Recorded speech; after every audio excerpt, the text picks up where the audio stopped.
மெதுவா போங்க, மெதுவா போங்க, மெதுவா போங்க. என்ன சரி, இந்த பிள்ளைக்கு உடம்பு முடியலையே, கொஞ்சம் பார்த்து பதமா கூட்டு போவோம். இப்பயும் மட்டும் ஏன் ஸ்லோவா கூட்டு போறீங்க? வேற வேகத்தை அழுத்துறத. மெதுவா மெதுவா மெதுவா மெதுவா. அம்மாடி சொல்லல,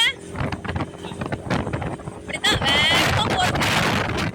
உயிரை கையில பிடிச்சிட்டு போகணும் எந்த நேரமும்.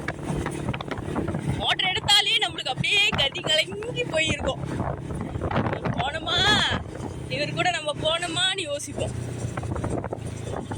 நான் டெய்லி இப்படிதான் பண்றேன். பாடா காடியாச்சும் பரவாயில்ல, ஏதோ நம்ம காடியில தானே சேஃபா இருக்கும்னு போயிடலாம். இந்த மோட்டர் இருக்கு, அந்த மோட்டரு இவர்கிட்ட இருந்தும் படாப்படுது, என்னை ஏற்றிட்டு போயும் படாப்படுது. முடியல, என்னால் முடியல. எனக்கு முடியலம்மா, சத்தியமா முடியல உங்களை வச்சுக்கிட்டு. மெதுவா போங்க, ஒரு 10-15 டிப் சொல்லிடுவேன். மெதுவா போங்க, மெதுவா போங்க. அந்த காதில் விழவே விழுவாது. என்னடா சொல்றது, நான் என்ன கேட்குறதுன்னு போகிறது. நீ கத்தி தொலை, நான் பாட்டுக்கு என் ரூட்ல போறேன்னு போயிட்டு இருப்பேன்.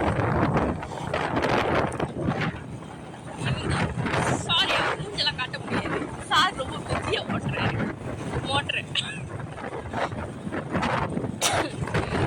எனக்கு தான் உடம்பு இல்லை, அவருக்கும் உடம்பு இல்லை. உடம்பு முடியலனாலும் இங்க அடங்குதா? இது அடங்காது, அடங்கவே அடங்காது. மிஸ்டர், காடி நிறைய இருக்கு, கொஞ்சம் பார்த்து போங்க. உங்களை நம்பி ஒரு ஜீவன் வருது பின்னால உட்காந்து. நீங்க பாட்டி இப்படி பூந்து பூந்து போனீங்கன்னா நான் இங்க செத்து தான் பொழைக்கணும். பார்த்து போறீங்களா? கேட்க மாட்டாரு, கேட்கவே மாட்டாரு. பாய்.